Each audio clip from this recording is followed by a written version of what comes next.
இந்த மங்கூஸ் பேட்லாம் முன்னாடி இந்த மேத்யூ ஹேடன் விளையாட்டு இருந்தார்ல, இந்த மங்கூஸ் பேட்லாம் வந்து அலவுட் இல்ல.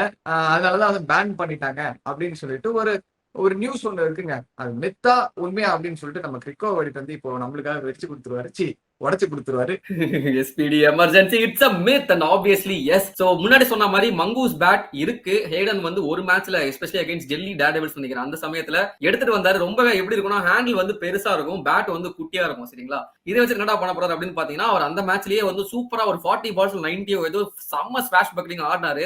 ஆஹா, இதுதான்டா வந்து future of the batting industry இருக்க போகுது அப்படின்னு நினைச்சிட்டு இருக்கும் போதுதான் ஆல் ஆஃப் அ சடன் அந்த பேட்டை வந்து காணோம்.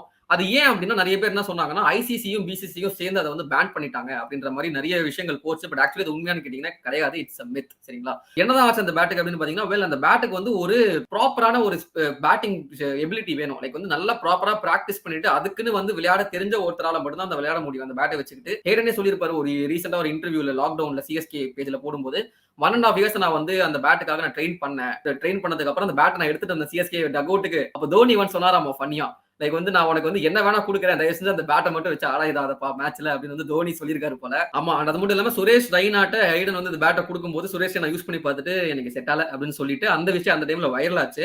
அந்த ஒரு ரீசன்னாலே வந்து நிறைய பிளேயர்ஸ் யூஸ் பண்ணாம விட்டாங்க, கஷ்டமா இருக்கு விளையாடுறதுக்கு அப்படின்ட்டு. அதனால அந்த பேட் மேனுஃபேக்சரிங் கம்பெனியான மங்கூஸ் அவங்களுக்கு வந்து பயங்கர லாஸ் ஆனதுனால அவங்க அந்த பேட்டை மேனுஃபேக்சர் பண்றதே ஸ்டாப் பண்ணிட்டாங்க. அதனாலதான் ரீசெண்டா வந்து நம்ம அந்த பேட்ஸை பாக்குறதே இல்ல.